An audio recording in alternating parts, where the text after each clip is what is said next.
सन्माननीय सदस्य श्री मनोज घोरपडे. धन्यवाद अध्यक्ष महोदय.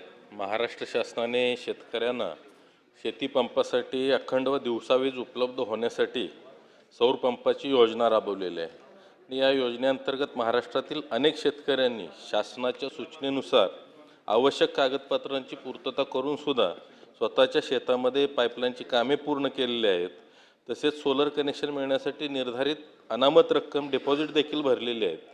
शासनाच्या नियमानुसार संबंधित पात्र शेतकऱ्यांना सुमारे 60 दिवसांच्या कालावधीत सोलर कनेक्शन देणे बंधनकारक असून सुद्धा अनेक नियुक्त कंपन्यांकडून 2-2 वर्ष सोलरची कनेक्शन जोडली जात नाहीत.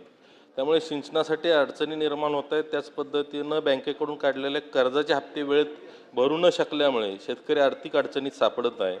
तरी डिपॉझिट भरून सर्व अटींची पूर्तता करूनही सोलर कनेक्शन देण्यास होत असलेला मोठा विलंब व त्यामुळे निर्माण होणारी सिंचनाची समस्या याकडे शासनाने गांभीर्याने लक्ष देऊन या अशा कंपन्यांना योग्य त्या सूचना देऊन पात्र शेतकऱ्यांना प्राधान्याने व तात्काळ सोलर कनेक्शन उपलब्ध करून द्यावीत ही मागणी मी शासनाकडे औचित्याच्या मुद्द्याद्वारे करत आहे.